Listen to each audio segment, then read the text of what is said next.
Hey there, Jefferson Middle School. Where am I? I am at Canva. We're working with the I am poster.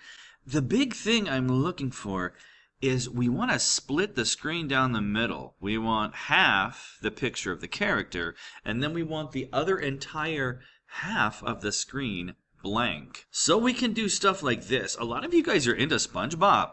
So I'm like, why not do the thing and show you how I want it to be put together. So it looks like this. We've got a huge SpongeBob picture on one side, and then we have a gradient image on the other side. Let me show you how to do that. Go to the main page for Canva. If you don't know where to go, look for the word Canva up in the top. And I want you to look for poster landscape, because what we're looking for is a wide poster where we can put the picture all on one side and the text all on one side. If it doesn't give you a blank one, pick one that doesn't have much stuff on it. Customize this template. That sounds good. Now all we want to do is just delete all this stuff. All right, if it's a two-pager, how do we delete a second page? Trash can? Woohoo! Okay, so we want one page, right? It says open. Forget about that. Let's get rid of all of it. I'm just going to click, drag, put everything in there, and then hit delete. Bada boom, bada bing. Now, let's deal with the background. How do you make the background pretty? Click on that white background. Right now it just says it's white. If we click on that, I want to play with gradients. Do you know what gradients are? It's two colors mixed together. So you have like gray on one side and then black on the other. Or this one I like even better. Why? Because this blue is darker. And we want to put the text on the dark side. I set the color to what it is. Then I went to the internet and I found some pictures of SpongeBob. Even though we're doing a landscape picture, I think some of the problems we're having is you guys are finding portraits, you know, where it's like straight up and down and stuff. So what happens if I click this and drag it over? We've got that white background, right? But I want to see if you guys have the same jacked up version of Canva that I do. What if you hit background remover? It scans and it gets rid of most of the background, but you see how like a little bit of the white has left behind. When you do a background remover, it's looking for the edges, and what happens is it's doing the edge of the legs and going down to the shoe, but then it's missing this edge right here because, you know, the feet are so close together.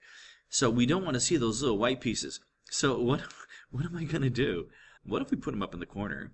And what if we stretch the picture so big that you just can't see that part? One thing in design that I like a lot is when things are like big and huge and oversized. Could we do it like that?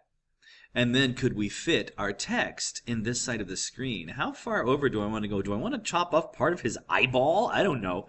But we don't want that white to be on the screen. So I'm just covering up the mistakes that the computer won't do. Maybe doing something like that. We want to darken and colorize SpongeBob. We want to change his color, and then we want to darken him. So click on his picture, and then to edit his picture, click on Edit. Let's change the color first.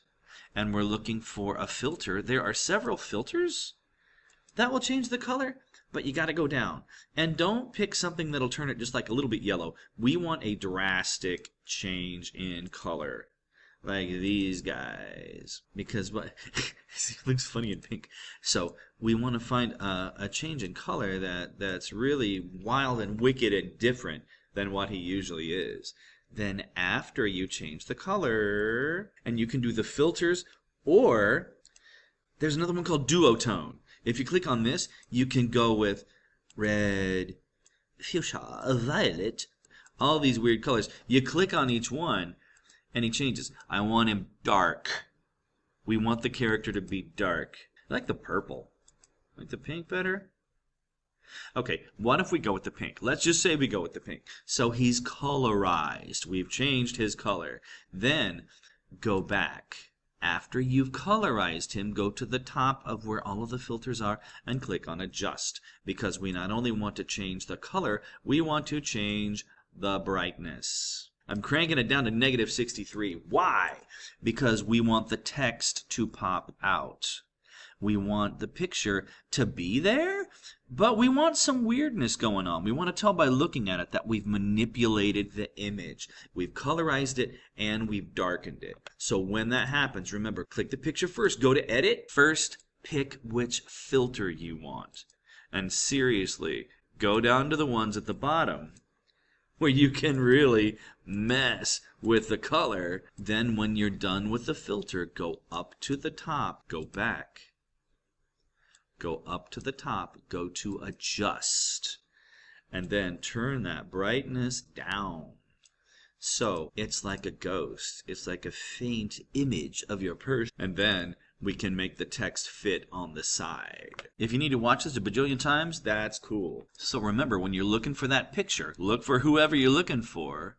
We go to Google Images, and then we always want to do Tools, Size, and then Large. Open the picture up. Keep in mind you want one of the dimensions to be at least 1000. We're looking for a really, really, really big picture. If your dimension isn't 1000, look for a new picture that is. We'll want to get rid of the background, so we'll have the character on one side and the text on the other. So you don't want a picture where the character or the character's body goes all the way across. You want to find a picture where you can delete the background and give us something like this, or this, and put your text on the background. So we want a picture on one side and only on one side, and then the other side should be open for the text. Thanks, bye-bye.